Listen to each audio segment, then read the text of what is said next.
आणि लक्षात घ्या, माणूस काय आहे, कसा आहे, बरेच जण असं म्हणतात की त्याच्या अंत्ययात्रेमध्ये किती लोक येतात यावर कळते की या माणसाचं वजन काय होतं, असं म्हणलं जाते. तुमच्या माहितीसाठी मुंबईमध्ये जागा नव्हती माणसाला उभं राहायला. 12 लाख लोक त्या चैत्यभूमीच्या तिथे जमलेले होते आणि कित्येक लोक दुरून दुरून पोहोचू पण शकले नाहीत. दळणवळणाची व्यवस्था आजच्यासारखी नव्हती. तर ह्या गोष्टी घडल्या आणि डॉक्टर बाबासाहेब आंबेडकर सारखे महान व्यक्ती हिंदू धर्म सोडून गेले. एक हिंदू म्हणून मला आजही त्याची खंत वाटते, वैयक्तिक सांगायचं तर. या गोष्टी त्यांनी प्रयत्न केले, परंतु हे प्रयत्न करूनही आपण अपयशी ठरलो असं त्यांनी स्वतः म्हणलेलं आणि म्हणून त्यांनी बौद्ध धर्म स्वीकारला. आजही आपण आत्मपरीक्षण केलं पाहिजे आणि आपल्यामध्ये जाती धर्म हे न ठेवता मानवता हा फार मोठा धर्म आहे. मानव म्हणून मानवाला जोडून ठेवलं पाहिजे आणि प्रत्येकाला त्याचे जे अधिकार आहेत. बघा, आता मला दुसरी एक गोष्ट आठवली सर, की डॉक्टर बाबासाहेब आंबेडकरांना असा सुद्धा प्रश्न केला गेला. डॉक्टर बाबासाहेब आंबेडकरांनी 1956 बौद्ध धर्म स्वीकारला. त्याच्या आधी त्यांनी संविधान लिहिलं. 1950 संविधान लागू झालं.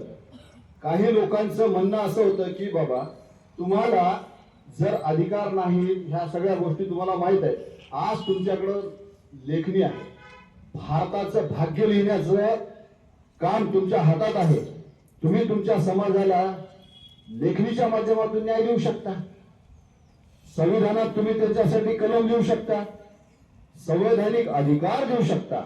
एवढे असतानाही तुम्हाला बौद्ध धर्म स्वीकारण्याची गरज काय, हे सुद्धा प्रश्न केले गेले. तर त्याचं उत्तर डॉक्टर बाबासाहेब आंबेडकरांनी स्वतः संसदेमध्ये दिलं. ज्या दिवशी संसदेत त्यांनी भाषण केलं संविधानावर, त्यांनी सांगितलं की संविधान खूप चांगलं आहे किंवा खूप वाईट आहे, मी हे म्हणत नाही, परंतु याला लागू करणारे लोक किती चांगले आहेत त्याच्यावर या संविधानाचा चांगलेपणा आणि वाईटपणा हे अवलंबून आहे. आणि त्यांचा ठाम विश्वास झालेला होता की संविधान सुद्धा आम्हाला न्याय देऊ शकत नाही. आणि त्याच गोष्टीमुळे त्यांनी बौद्ध धर्माचा स्वीकार केला.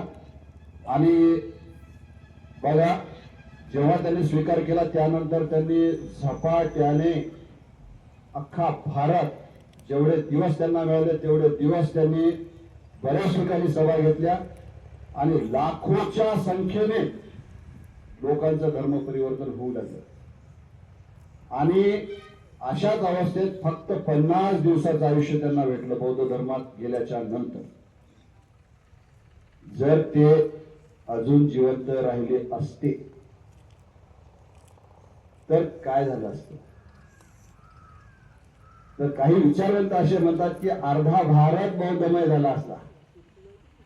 आणि डॉक्टर बाबासाहेब आंबेडकरांनी नागपूरच्या भाषणात हेच म्हणलं होतं की त्यांनी असं म्हणून नाही दाखवलं, त्यांची इच्छा होती की सर्वांनी बौद्धमय व्हायला पाहिजे, कारण बौद्ध धर्म हा मानवता शिकवतो, याच्यामध्ये जातीभेद नाही, ही त्यांचं मन होतं, त्यांचा अभ्यास होता.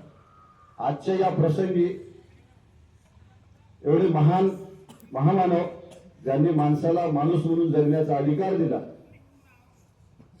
अशा महामानवांना मी विनम्र अभिवादन करतो आणि माझे लांबलेले 2 शब्द संपवतो. आपण त्यांनी दिलेल्या मंत्राला जागलं पाहिजे आणि आपण त्यांचे खरे अनुयायी असाल तर त्यांनी दिलेल्या शिकवणीनुसार आपण यापुढे वागलं पाहिजे, एवढीच अपेक्षा व्यक्त करतो आणि या ठिकाणी थांबतो. धन्यवाद.